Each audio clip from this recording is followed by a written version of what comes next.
বরাক দর্পণ studio. নমস্কার, news Barak দর্পণ studio থেকে সবাইকে আবার শুভেচ্ছা। আজ কিছু দেশ বিদেশের গুরুত্বপূর্ণ খবর এবং সেই সঙ্গে আসাম সরকারের কয়েকটি ঘোষণার কথা আপনাদের কাছে পৌঁছে দেওয়ার চেষ্টা করছি।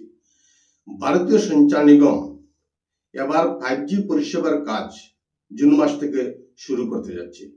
কেন্দ্রীয় যোগাযোগ মন্ত্রী জ্যোতিরাদিত্য সিন্ধিয়া জানালেন, 4G টাওয়ারগুলিকে সফটওয়্যার এবং হার্ডওয়্যারের কিছু আপডেট করলেই তা 5G পরিষেবা দেওয়ার উপযোগী হয়ে যাবে।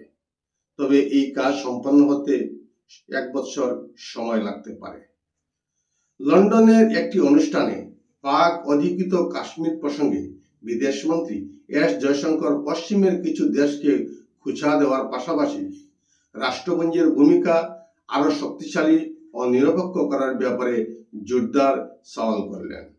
তার কথায়, আমরা সবাই সার্বভৌমত্ব এবং আন্তর্জাতিক অখণ্ডতার কথা বলি, যা বিশ্বের বিভিন্ন নীতি নিয়মের মধ্যে সবচেয়ে গুরুত্বপূর্ণ। মহারাষ্ট্রের দেবেন্দ্র ফডনবিস সরকার বিধানসভা ভোটে নানা প্রতিশ্রুতি দিয়ে ক্ষমতায় ফিরেছে। বিজেপি নেতৃত্বাধীন জোট এখন প্রতিশ্রুতি পূরণ এবং ঋণের বোঝা সামাল দিতে হিমশিম খাচ্ছে। তাই বিরোধীদের প্রশ্ন, বাস্তব সমস্যাগুলিকে আড়াল করে মুখ্যমন্ত্রী নিজেই 300 বছরের পুরানো ঔরঙ্গজেবের সমাধি সরানোর ব্যাপারে দাবি তুলেছিলেন। এই প্রসঙ্গে বজরং দল, বিশ্ব হিন্দু পরিষদ গতকাল মিছিলের ডাক দিয়েছিল। তাতে নাগপুর শহরে গোষ্ঠী সংঘর্ষ বাদে বাড়ি ভাঙচুর, অগ্নিসংযোগ এবং কার্ফু বলবৎ আছে।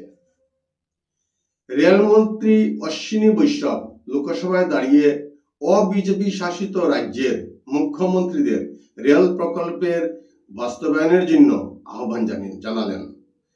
তাদের অভিযোগ ছিল, রেল তাদের সাথে বৈমাতৃসুলভ আচরণ করে থাকে। রেলমন্ত্রী ইউপিএ আমলের এবং বর্তমান সরকারের পরিসংখ্যান সর্বসমক্ষে তুলে ধরে বিরোধীদেরকে মোক্ষম জবাব দিয়েছেন। রাশিয়া ইউক্রেন যুদ্ধবিরতি 30 দিনের জন্য উভয় দেশ সহমত পোষণ করেছে। বিশেষ করে আমেরিকার প্রেসিডেন্ট ডোনাল্ড ট্রাম্পের দীর্ঘ ফোনালাপে রাশিয়ার প্রেসিডেন্ট ভ্লাদিমির পুতিন সম্মতি দিয়েছেন। জানা গিয়েছে, কৃষ্ণ সাগরের যুদ্ধবিরতি ইস্যুতেও বৈঠকের জন্য আগ্রহী আমেরিকা ও ইউক্রেন। পুতিন জানিয়েছেন, আগামী 19 মার্চ অর্থাৎ আজ 175 জন বন্দী প্রত্যার্পণ সহ চিকিৎসারত 23 জন সেনাকেও ইউক্রেন ফেরত পাঠানোর সিদ্ধান্ত নেওয়া হয়েছে। ডোনাল্ড ট্রাম্প কথা দিয়েছিলেন, সুনিতা উইলিয়ামদেরকে মহাকাশ থেকে পৃথিবীর বুকে ফিরিয়ে আনবেন। 2 নভশ্চরকে পৃথিবীতে ফেরানোর ব্যাপারে কৃতিত্ব নিজের কাঁধে নেওয়ার পাশাপাশি পূর্বসূরি জো বাইডেনকেও খুঁচা দিতে ছাড়লেন না তিনি। আজ ভারতীয় সময় ভোর 3:27 মস্কোর সংস্থা স্পেস এক্সের মহাকাশযান ফ্লোরিডার সমুদ্রে অবতরণ করে কিছুক্ষণ পরে ক্যাপসুল থেকে হাসিমুখে বেরিয়ে আসেন সুনিতা এবং বুচ। 286 দিন মহাকাশে ওনারা কাটিয়েছিলেন।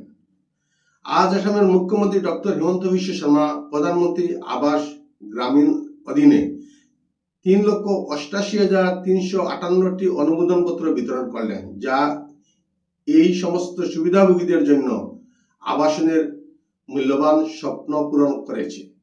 সরকার প্রধানমন্ত্রী আবাস যোজনার মাধ্যমে জনগণের আবাসন চাহিদাকে অগ্রাধিকার দিয়ে তাদের সুবিধাকে নিশ্চিত করেছে।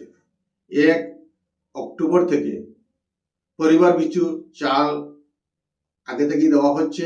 এখন ডাল এবং চিনি এবং লবণ বিতরণ করা হবে রেশন কার্ডের মাধ্যমে।